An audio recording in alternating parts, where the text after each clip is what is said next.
हुकूमत ने प्रॉपर्टी खरीदने और फरोख्त करने पर लगने वाले मुख्तलिफ टैक्सेस में हैरान कुन कमी कर दी है, जबकि एक ऐसा टैक्स भी मुकम्मल खत्म कर दिया गया है जिसने कई सालों में इन्वेस्टर्स को शदीद परेशान किया हुआ था और लोग इसमें इन्वेस्ट नहीं कर रहे थे। आने वाले महीनों में जायदाद की कीमतों में बड़ा इजाफा देखने को मिल सकता है। प्रॉपर्टी फरोख्त करने वालों के लिए भी हुकूमत ने टैक्सों में नुमाया कमी की। लाहौर की प्रॉपर्टी डीलर्स एसोसिएशन के मुताबिक बजट आने से पहले ही मार्केट में तेजी शुरू हो गई। कराची के जो प्रॉपर्टी डीलर्स हैं उनके मुताबिक 2024 के बाद से कराची में प्रॉपर्टी की कीमतें मुसलसल ऊपर जा रही थी, लोग नहीं खरीद रहे थे। इस्लामाबाद में भी प्रॉपर्टी मार्केट के हवाले से मुस्बत इशारे जो है ना वो सामने आए। बिस्मिल्लाहिर्रहमानिर्रहीम, अस्सलाम वालेकुम। मेरा जुनून के साथ मैं हूं मोहम्मद आतिफ भट्टी। पाकिस्तान की प्रॉपर्टी मार्केट में एक बार फिर बहुत बड़ी हलचल देखने में आई है और इस बार वजह है हुकूमत पाकिस्तान की जानिब से जारी किया गया या पेश किया गया नया बजट, जिसमें रियल स्टेट सेक्टर के लिए बड़े रिलीफ पैकेज का ऐलान किया गया। ये वीडियो लोगों के लिए बड़ी अहम है जो प्रॉपर्टी का बिजनेस करते हैं, तो आपने वीडियो को आखिर तक लाजमी देखना है। हुकूमत ने प्रॉपर्टी खरीदने और फरोख्त करने पर लगने वाले मुख्तलिफ टैक्सेस में हैरान कुन कमी कर दी है, जबकि एक ऐसा टैक्स भी मुकम्मल खत्म कर दिया गया है जिसने कई सालों में इन्वेस्टर्स को शदीद परेशान किया हुआ था और लोग इसमें इन्वेस्ट नहीं कर रहे थे। इन ऐलानात के बाद लाहौर, कराची, इस्लामाबाद समेत मुल्क भर के जो प्रॉपर्टी डीलर्स हैं, इन्वेस्टर्स हैं और बिल्डर्स हैं, उनमें अब एक खुशी की लहर दौड़ पड़ी है कि जी आ रहे थे, बहुत चंगा हो गया। और अब ऐसा सुनने में आ रहा है कि आने वाले महीनों में जायदाद की कीमतों में बड़ा इजाफा देखने को मिल सकता है, यानी कि बड़ा रिलीफ आ रहा है सामने। हुकूमत ने इस बजट में प्रॉपर्टी सेक्टर्स के लिए तकरीबन 115 अरब रुपए का रिलीफ पैकेज का ऐलान किया है और ये हुकूमत की जानिब से एक बहुत बड़ा, जिसे कहा जाता है कि कदम उठाया गया है, जो कि प्रॉपर्टी इन्वेस्टर्स के लिए बड़ा बेहतरीन है, क्योंकि पिछले कुछ सालों से पाकिस्तान की रियल स्टेट मार्केट मुसलसल दबाव का शिकार थी। भारी टैक्सों की वजह से, सख्त पॉलिसीज की वजह से और मुआशी गैर यकीनी सूरत हाल इस दौरान रही, जिसकी वजह से सरमायाकार मार्केट से बहुत दूर हो चुका था। वो इसमें किसी भी किस्म की इन्वेस्टमेंट नहीं कर रहा था। खरीदो फरोख्त में नुमाया कमी उस वक्त तक आ चुकी हुई थी और प्रॉपर्टी सेक्टर्स तकरीबन सुस्त रवैये का शिकार हो चुका हुआ था। वैसे मामला नहीं थे जैसे कुछ अर्सा पहले थे, लेकिन अब हुकूमत की जानिब से दिए गए इस बड़े रिलीफ पैकेज ने मार्केट का जो माहौल है ना वो जनाब बदल के रख दिया।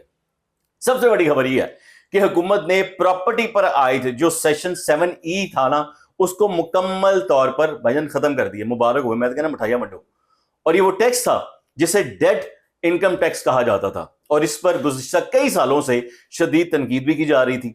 इस टैक्स के तहत अगर किसी शख्स के पास कोई प्लॉट या जायदाद मौजूद होती, चाहे उससे कोई आमदनी हासिल हो रही है या नहीं हो रही है, तब भी उस पर टैक्स लागू होता जाता था। यह बड़ी प्रॉब्लम थी। यानी अगर आपने सिर्फ इन्वेस्टमेंट की है, एक प्लॉट लिया था आपने और वो खाली पड़ा हुआ है, तब भी आपको उसका टैक्स देना पड़ता था। यही वजह थी कि बहुत से सरमायाकार यानी इन्वेस्टर्स मार्केट से हम निकल चुके थे कि यार ये पॉलिसी हमें समझ नहीं आ रही, और नए सरमायाकार जो नई इन्वेस्टमेंट है वो इस दौरान रुक चुकी हुई थी।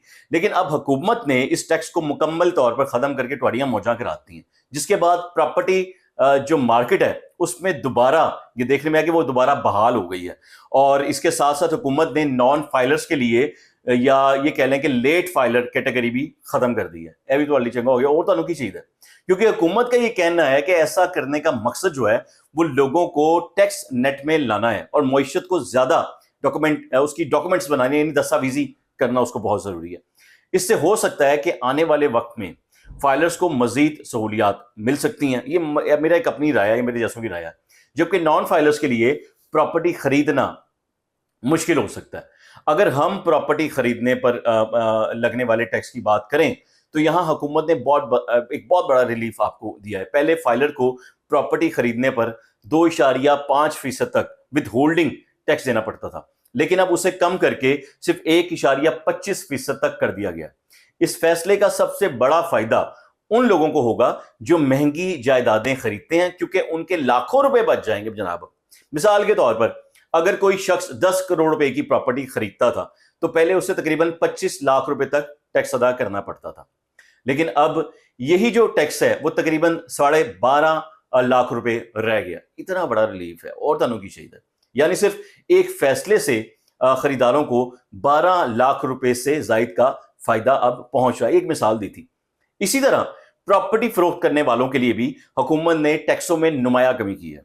देखें, पहले जो प्रॉपर्टी मतलब बेचता था, जैसे फरोख्त करंदा कहा जाता था, उसको 5.5% तक टैक्स अदा करना पड़ता था, लेकिन अब यह कम होकर 2.75% रह गया। इस फैसले के बाद अब बहुत से लोग अपनी प्रॉपर्टीज दोबारा मार्केट में लाने का सोच रहे हैं कि जी अब इसको हम आगे लेकर चलते हैं इस मामले को, क्योंकि उनके खर्चात पहले के मुकाबले में बहुत कम हो गए हैं। अगर मुख्तलिफ कीमतों वाली प्रॉपर्टीज की बात की जाए तो जैसे कि 5 करोड़ रुपए तक की मालियत की प्रॉपर्टी की जो फरोख्त है ना, उस पर टैक्स होगा 4.5% से कम करके 2.75% उसको कर दिया गया, जबकि खरीदारी पर टैक्स 1.5% से कम करके 1.25% तक रह गया। इसी तरह 5 से 10 करोड़ रुपए मालियत की जो प्रॉपर्टी है ना, उसकी खरीदारी पर जो टैक्स है वो 2% से कम करके 1.25% यानी सवा 1% जो है वो कर दिया गया, और फरोख्त टैक्स तकरीबन आधा कर दिया गया। 10 करोड़ रुपए से जायद मालियत की जो प्रॉपर्टी है ना, उस पर भी यही रिलीफ दिया गया आपको, जिससे बड़े जो इन्वेस्टर्स हैं वो दोबारा मार्केट में अब आपको दिखाई देंगे और दिखाई दे रहे हैं। लाहौर की अगर मैं बात करूं तो लाहौर की प्रॉपर्टी डीलर्स एसोसिएशन के मुताबिक बजट आने से पहले ही मार्केट में तेजी शुरू हो गई थी, ये इनके डीलर्स का कहना है, क्योंकि टैक्सों में कमी की खबरें बहुत अरसे से गर्दिश कर रही थी, जी होने जा रहे हैं। जैसे ही इन्वेस्टर्स को अंदाजा हुआ कि हुकूमत टैक्स कम करने जा रही है, तो डीएचए, बैरियर टाउन और दीगर अहम जो ऐसे इलाके हैं उनमें जो खरीदारी है ना, उसका रुझान बढ़ने लगा। पहले एक कनाल प्लॉट की जो खरीदो फरोख्त है ना, उस पर खरीदार और बेचने वाले को 30 से 35 लाख रुपए तक इजाफी खर्चात बर्दाश्त करना पड़ते थे। बहुत बड़ी अमाउंट है ये। लेकिन अब टैक्सों में तकरीबन 50% कमी आने से मार्केट दोबारा तुसी कह लो कि जिंदा हो गई है, जान पै गई। वो मुर्दा मार्केट थी जो कि दोबारा से जिंदा कर दी गई है। देखें, अगर किसी इलाके में तलब ज्यादा और सप्लाई कम हो रही हो तो कीमतों में नुमाया इजाफा हो सकता है। ये एक रूल है। कुछ ना कहना कि जी मतलब आप ये कह लेंगे जी, कुछ ऐसे लोग कहते हैं कि जी 6 करोड़ रुपए का जो प्लॉट है वो 7 करोड़ रुपए तक जा सकता है, जबकि 8 करोड़ रुपए का जो प्लॉट है वो 9 करोड़ रुपए तक पहुंच सकता है। बाज क्योंकि बढ़ गई ना, उनकी डिमांड बढ़ गई है, लोग चाहते हैं हम खरीदना चाहते हैं या हम बेचना चाहते हैं। बाज इलाकों में इससे भी ज्यादा इजाफा मुमकिन हो सकता है, क्योंकि इन्वेस्टर दोबारा प्रॉपर्टी मार्केट का रुख कर रहे हैं और इन्वेस्ट करेंगे, अब खरीदेंगे। दूसरी तरफ कराची की प्रॉपर्टी मार्केट पहले ही तेजी का शिकार है। कराची के जो प्रॉपर्टी डीलर्स हैं उनके मुताबिक 2024 के बाद से कराची में प्रॉपर्टी की कीमतें मुसलसल ऊपर जा रही थी, लोग नहीं खरीदे थे प्रॉपर्टी। खासतौर पर डीएचए का इलाका, डीएचए जो फेज 8 है उनका, वो इलाका ले लें, क्लिफ्टन का इलाका लेके, सबसे पोश इलाका है। बड़े ऐसे पोश इलाके हैं जो बिल्कुल जो समुद्र की पट्टी पर मौजूद है ना, वो कराची के पोश इलाके हैं। तो इलाकों की जायदादों की जो कीमतें हैं ना, उनमें इजाफा देखा गया था। कराची के डीएचए फेज 8 में एक कनाल के प्लॉट की कीमत अब 10 से 16 करोड़ रुपए तक पहुंच चुकी है, जबकि 2024 का जब एंड हो रहा था, जब ये मामला शुरू हुए थे, तो यही प्लॉट तकरीबन 9 से 10 करोड़ रुपए में दस्तयाब थे। अब के टैक्स रिलीफ के बाद मार्केट में मजीद 5 से 10% इजाफा का सुना जी इम्कान है। यानी अगर किसी इलाके में 15 करोड़ रुपए का प्लॉट मौजूद है तो आने वाले महीनों में उसकी कीमत तकरीबन 16.5 करोड़ रुपए तक जा सकती है। अब ये हालात सामने आ रहे हैं। इस्लामाबाद में भी प्रॉपर्टी मार्केट के हवाले से मुस्बत इशारे जो है ना वो सामने आए। लोग उसमें वहां पर भी इन्वेस्ट करने की सोच रहे हैं, इन्वेस्ट करने का प्लान कर रहे हैं और हो भी रहा है। इस्लामाबाद की मार्केट के मुताबिक वहां के मुख्तलिफ इलाकों में जायदादों की कीमतों में इजाफा हो सकता है। खास तौर पर डीएचए इस्लामाबाद, गुलबर्ग, ग्रीन्स और दीगर अहम सेक्टर्स जो हैं जो इस्लामाबाद के पोश एरियाज में आते हैं, उनमें इन्वेस्टर्स दोबारा आ चुके हैं। ऐसा सुनने में आ रहा है कि 10 करोड़ रुपए की जो प्लॉट की कीमत है वो तकरीबन 50 लाख रुपए तक उसका में इजाफा हो सकता है, यानी इतनी अमाउंट बढ़ सकती है। फेडरेशन ऑफ रिटेलर्स एसोसिएशन का कहना है, देखिए गवर्नमेंट ने टैक्स कम कर दिया ना, उन प्रॉपर्टी को बंदा महंगा बेच रहा है, वो मामला वहां पे आने हैं। अब रिटेलर्स एसोसिएशन का कहना है कि जी पहले प्रॉपर्टी की खरीदार और बेचने वाले पर तकरीबन 8% तक टैक्स बोझ बनता था, लेकिन अब ये कम होकर तकरीबन 4% रह गया। यानी वो चीज है कि जो मार्केट में दोबारा जान डाल सकती है। रियल एस्टेट सेक्टर सिर्फ प्लॉट्स और घरों तक महदूद नहीं होता, ये आपको भी पता है, बल्कि इससे 40 से जायद सनती वाबस्ता हैं। जब प्रॉपर्टी मार्केट बेहतर होती है तो कंस्ट्रक्शन सेक्टर भी मुतहरिक होता है। सीमेंट, बजरी, सरिया वरिया, हर चीज, रेत, हर चीज पे असर पड़ेगा, जिसके नतीजे में सीमेंट, सरिया, टाइल्स, जो लग्जरी चीजें, इलेक्ट्रॉनिक का सामान है, बड़ी ऐसे शोबे हैं जो सब वाबस्ते हैं। इसके साथ साथ लाखों मजदूर तबका है। वो लोग जो स्किल्स रखते हैं अलमारियां बनाने की, गार्डनिंग का काम करते हैं, लैंडस्केप का काम करते हैं, उन्हें बड़ा फायदा होगा। देखिए, क्योंकि दुनिया के कई ममालिक है, खसूसन खलीजी ममालिक के रास्तों में रियल एस्टेट सेक्टर ने मईशत में बड़ी तरक्की की है।